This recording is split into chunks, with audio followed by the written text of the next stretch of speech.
नमस्कार, मैं यशी कुशवाहा और ब्यावरा स्टोरीज़ के माध्यम से आज मैं आपको एक ऐसी शिक्षिका से मिलाने जा रही हूँ जिसने अपने शीतकालीन अवकाश ऐसे बच्चों को समर्पित कर दिए जिन्हें वास्तव में शिक्षा की आवश्यकता थी। और आइए शुरू करते हैं ब्यावरा स्टोरीज़ की नई इंटरव्यू सीरीज़।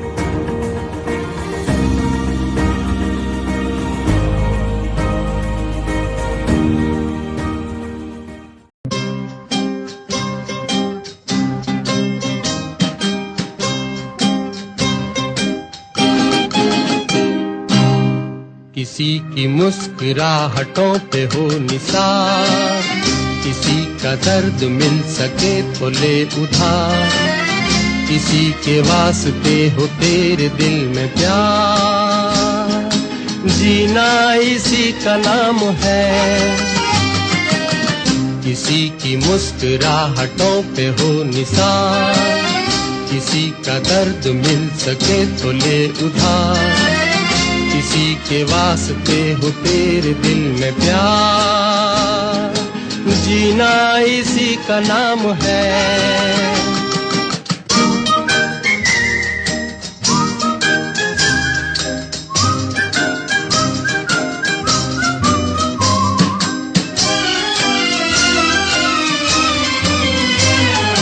माना अपनी जेब से फकीर है, फिर भी यारो दिल के हम अमीर हैं। माना अपनी जेब से फकीर है, फिर भी यारो दिल के हम अमीर हैं। मिटे जो प्यार के लिए वो जिंदगी, जले बहार के लिए वो जिंदगी, किसी को हो ना हो हमें तो एतबार, जीना इसी का नाम है। आपका शुभ नाम? मैं हाई स्कूल ढकोरा से इंदिरा कुशवाहा। तो हमने सुना है कि आपको कलेक्टर द्वारा सम्मानित किया गया है, आप उस बारे में कुछ बताइए। हाँ, शिक्षा के क्षेत्र में और उत्कृष्ट कार्य करने के लिए और विज्ञान विषय की विभिन्न गतिविधियों द्वारा समझाने के लिए मुझे ये सम्मान प्राप्त हुआ है। तो आपने शिक्षा का क्षेत्र ही क्यों चुना? शिक्षा का क्षेत्र मैंने इसलिए चुना क्योंकि हम जब शिक्षित होंगे जब भी कुछ अच्छा कार्य कर पाएंगे, और इन बच्चों को वास्तव में मेरी ज़रूरत थी क्योंकि इन तक वो लोग नहीं पहुंच रहे थे जिनको पहुंचना चाहिए। तो ऐसे बच्चों के लिए मैं समर्पित हूं। और जब तक हम लोग शिक्षित नहीं होंगे, दूसरे से लड़कियां हैं, अगर वो शिक्षित नहीं होंगी तो कैसे अच्छा कार्य कर पाएंगी, वो अपने परिवार को कैसे शिक्षा दे पाएंगी। इसीलिए मैंने ये शिक्षा का क्षेत्र चुना है और इन बच्चों को वास्तव में मेरी ज़रूरत थी। आपने जब इस कार्य की शुरुआत की तो आपने किस किस मुश्किलों का सामना किया? हाँ, थोड़ी परेशानी तो आई है बहुत, क्योंकि मैं खुद एक महिला हूँ और सर्विस में भी हूँ, समय का अभाव रहता है, लेकिन सभी घर वालों ने मेरा साथ दिया है इस अच्छे कार्य के लिए। उन्होंने कभी मुझे रोका नहीं है और मेरा सपोर्ट करा है। मेरे जो लोग मुझसे मिले हुए हैं, हमारा एक संगठन है, क्योंकि बिना संगठन के हम अच्छा कार्य नहीं कर सकते हैं। तो मेरी जो संगठित बहनें हैं वो मेरे इस कार्य में अच्छा मेरा साथ देती हैं और इसलिए मैंने ये काम अच्छे से करा है। आपके संगठन में कौन कौन लोग हैं, उनके नाम बताइए। मेरे संगठन में हम 10 महिलाएं हैं, जिनमें से रजनी नामदेव है, अवंती नामदेव है, रंजना भाभी है, रितु अग्रवाल है, सुनीता अग्रवाल है, बरखा दीदी है, और भी दीदियाँ हैं जो मेरे साथ सम्मिलित हैं और आना चाहती हैं। जब आपने ये कार्य शुरुआत किया तो लोगों का क्या रिस्पॉन्स रहा इसमें? मतलब लोगों ने क्या रिस्पॉन्स दिया आपके इस कार्य को देखते हुए? इस कार्य को देखने के बाद में वास्तव में जो सभी लोग तो इस अच्छी बात को नहीं समझ पाते हैं, लेकिन जो समझते हैं इस बात को वो मेरे साथ जुड़े हैं और उन्होंने ये भी बोला है कि हम इस अच्छे कार्य में तुम्हारा साथ देंगे। जैसे एक भैया है सेलू भैया, सेलू सिलावट भैया और भी है भैया, उन्होंने मेरे पास आकर ये हमको आश्वासन दिया है कि इस अच्छे कार्य में हर जगह हम आपका साथ देंगे। आपने इन्हीं बच्चों को क्यों चुना? मैंने इन बच्चों को मैंने इसलिए चुना है क्योंकि ऐसी जगह कोई भी पहुंचना नहीं चाहता है। इन गरीब बच्चों पर कोई भी ध्यान नहीं देता है। इनको लोग बाग भिक्षा देते हैं, वो जो मंदिरों पे मतलब भीख मांगते हैं, तो उनको ये भीख देना पसंद करते हैं, लेकिन उन बच्चों को ये शिक्षा नहीं देते हैं।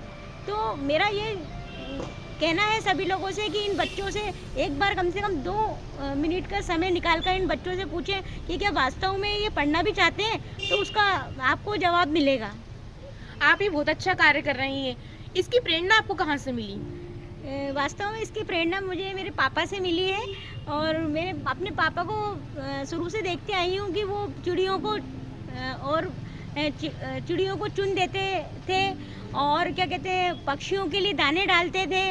और जब भी जहाँ भी जैसे हम लोग जाते थे हमारे पापा के साथ, ट्रेन में भी हम जब सर्विस करते थे, तो मेरे पापा उन लोगों की तरफ भी ध्यान देते थे जो बच्चे मतलब गरीब हैं, तो उन बच्चों को, हमको तो देते ही थे खाने के लिए, लेकिन उन बच्चों को भी देते थे। तो ये प्रेरणा मुझे मेरे अपने पापा से मिली है। तो आपको कुछ रुकावटें भी आई होंगी इसमें, किसी ने आपको रोका होगा ऐसा? हाँ, थोड़ी सी परेशानी तो आई है मुझे। लोगों का कहना है कि नहीं, ऐसा कुछ भी नहीं होता है। वो मतलब जैसे जो बच्चे गरीब हैं और जो भीख मांगते हैं, उनको उनके आर्थिक परेशानियां भी रहती हैं, तो माँ बाप उनको खुद देते हैं आगे रह के। लेकिन हम कोशिश करते हैं, मतलब हमारी कोशिश है, हम इस कोशिश द्वारा हो सकता है इन बच्चों को कुछ अच्छा दे पाए। और अब आने वाले 5 सालों में क्या क्या करने वाली हैं और नई गतिविधियां आप? इन आने वाले 5 सालों में हम उस जगह जाएंगे वास्तव में जहाँ पर कोई नहीं पहुंच पाया है, जैसे जो झुग्गी झोपड़ी रहती है और जिनके बच्चे अनपढ़ रहते हैं, और बहुत सारे ऐसे गरीब लोग भी हैं बेचारे जिनको वास्तव में आवश्यकता है। आपने देखा होगा कि है ना, बहुत सारे लोगों को मतलब मकान की ज़रूरत है, लेकिन आज भी वो लोग झोपड़ी में रह रहे हैं, है ना। तो ऐसी जगह हम लोग, हमारी पूरी टीम, हमारे सारे सहयोगी, क्योंकि जो आप लोगों को मैं दिख रही हूँ, तो मैं तो मोती हूँ, लेकिन हम जो डोर है वो तो हमारी पूरी टीम है। तो हम सब लोग सहयोग से और ऐसी जगह पहुँचेंगे हम वास्तव में जिनको ज़रूरत है, जगह जगह पे हम पहुँचेंगे। रेलवे स्टेशन, मंदिर हुआ, बस स्टैंड हुआ, बाजार में जो बच्चे भीख मांगते हैं, जो दुकानों पे चाय बेचारे देते हैं, और जिनकी जगह स्कूल है, उस हर जगह हम पहुंचने की कोशिश करेंगे। आपको भी थोड़ी परेशानियां तो हुई होंगी, आपने कैसे टाइम मैनेजमेंट किया? आज की दुनिया इतनी बिजी है, जिसमें आप ऐसे इन लोगों के लिए कैसे समय निकालती हैं? आप खुद एक शिक्षिका हैं, और फिर आपके घर का भी काम होता होगा, तो फिर आपने इन बच्चों के लिए कैसे समय निकाला? हाँ, ये तो बहुत अच्छा सवाल किया है आपने कि इतनी मतलब आज बिल्कुल समय नहीं है। आज के इस माहौल में हमने समय निकाला है, तो समय ये है कि समय तो किसी के पास भी नहीं है, लेकिन समय निकालना पड़ता है। मैं भी बच्चों का पूरा काम करके बच्चों को खाना वगैरह दे के आती हूँ, और थोड़ा बहुत अगर रहता है तो बच्चे मेरा सहयोग करते हैं, तो समय तो निकालना पड़ता है। और इस अच्छे कार्य के लिए तो सभी को मतलब समय निकालना चाहिए। मुझे ऐसा लगता है कि इसमें सभी लोगों को साथ देना चाहिए। अच्छा, ऑरेंज कलर कौन ने देखा है? नारंगी। नारंगी है ना, वेरी गुड। अक्सर हम ऐसा सुनते हैं कि जब आप कोई नया कार्य करते हैं, कोई अच्छा कार्य करते हैं, तो लोग उसमें अपना साथ नहीं देते, ताने देते हैं, मजाक उड़ाते हैं। ऐसा कभी आपके साथ हुआ होगा? आप डिमोटिवेट हुई होंगी, आपके घर वालों ने आपको रोका होगा, आपके हस्बैंड ने आपका साथ नहीं दिया होगा, ऐसा कभी आपके साथ कुछ हुआ है? आप बताइए उस बारे में। हाँ, थोड़ा सा लगा तो सही है, ऐसा हुआ है, लेकिन फिर भी सभी ने मेरा साथ दिया है। मेरे हस्बैंड भी मेरा पूरा सहयोग करते हैं इस कार्य के लिए, मेरे बच्चे भी मेरा साथ देते हैं, और सबसे अच्छा मेरी बहनें जो इसमें जुड़ी हुई हैं, जैसे रजनी भाभी और अमंती भाभी, रंजना भाभी, रितु भाभी, सुनीता भाभी, बरखा दीदी, और भी जो भी जुड़ी हुई हैं, ये पूरा हमारा साथ देती हैं।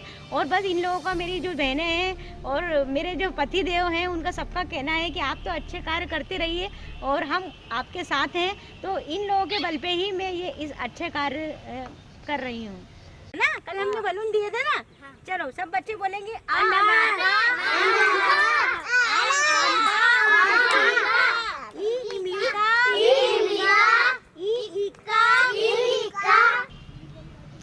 तो बताइए, आपका शुभ नाम क्या है? रजनी नामदेव। तो आपको इस संस्था से जुड़कर कैसा लग रहा है? मुझे इस संस्था से जुड़कर बहुत अच्छा लग रहा है। आप इन बच्चों को पढ़ाती हैं, आप कौन सा इलाका, मतलब कहाँ पढ़ाती हैं आप? मैं राजगढ़ बाईपास का एरिया है, जो वहाँ पे 20-25 बच्चे आते हैं अभी, और कोरोना गाइडलाइन को ध्यान रखते हुए अभी हम इतने ही बच्चों को पढ़ा रहे हैं। अच्छा जी, आपका नाम बताइए। अवंतिका नामदेव। आपको इस संस्था से जुड़कर कैसा लगा? अच्छा लग रहा है। आपको पढ़ाने से खुशी मिलती होगी बहुत इन बच्चों को पढ़ाने में। हाँ, मैं स्टेशन एरिया में उधर पढ़ाती हूँ बच्चों को। अभी बच्चे कम है कोरोना काल में, लेकिन आगे जाके अच्छा हो सकता है। तो मतलब आप इसको बहुत आगे तक ले जाना चाहती हैं हाँ, संस्था को? इस संस्था को आगे बच्चे पढ़ेंगे, आगे बढ़ेंगे तो खुशी होगी, इसलिए।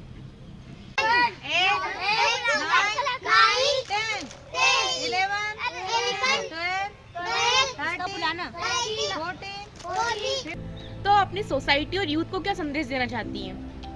मैं सभी युवा पीढ़ी को भी और इस समाज को ये संदेश देना चाहती हूँ कि आपको अगर ऐसे बच्चे कहीं भी दिखते हैं तो आप उनको भिक्षा की जगह शिक्षा दीजिए, उनके कटोरों में ज्ञान का सागर भरिए। वो इस समाज में एक आत्मसम्मान की तरह जिएंगे अगर आप उनके लिए कुछ करेंगे तो। ऐसा नहीं है, वो भी पढ़ना चाहते हैं, लेकिन उनसे पूछने वालों की कमी है। किसी भी व्यक्ति ने ये उनसे नहीं पूछा कि बेटा तुम पढ़ना क्यों नहीं चाहते हो। तो मेरा ऐसा सोचना है कि जो युवा पीढ़ी है अपनी, वो भी साथ दें। लड़कियां हैं, लड़के हैं, उन बच्चों को आधी 1 घंटे का समय दे सकते हैं, तो युवा भी आगे आएँ, और जिससे क्या है उन बच्चों को भी संस्कार मिलेंगे। और ये समाज से भी मैं ये चाहूँगी, सभी आप लोगों से, जितने भी लोग ये देख रहे हैं, कि ऐसे लोगों के यहाँ कोई भी नहीं पहुँचता है, तो आप लोगों से सभी से मेरा निवेदन है, प्लीज़ इन बच्चों पर ध्यान दीजिए। आप लोग अगर इनकी मदद देकर इनके चेहरों पर खुशियाँ ला सकते हैं। हम अपने बच्चों के लिए तो करते ही हैं, क्या हम इन बच्चों के लिए कुछ नहीं कर सकते? तो आप लोगों से सभी से मेरा निवेदन है कि इन बच्चों के लिए प्लीज़ समय निकालिए और इन लोगों का सहयोग जरूर करिए। अगर आप ऐसा करते हैं तो शायद आपके बच्चों को दुआएं मिलेंगी और आपके बच्चे आगे चलकर बहुत अच्छा कार्य करेंगे, क्योंकि हम जो करते हैं वही हमारे बच्चे करते हैं। तो इससे आपके बच्चों को भी संस्कार मिलेंगे। तो मैं चाहती हूँ कि आगे आइए और इस अच्छे कार्य में सभी साथ दीजिए। धन्यवाद। मैं हाई स्कूल ढकोरा से इंदिरा कुशवाहा।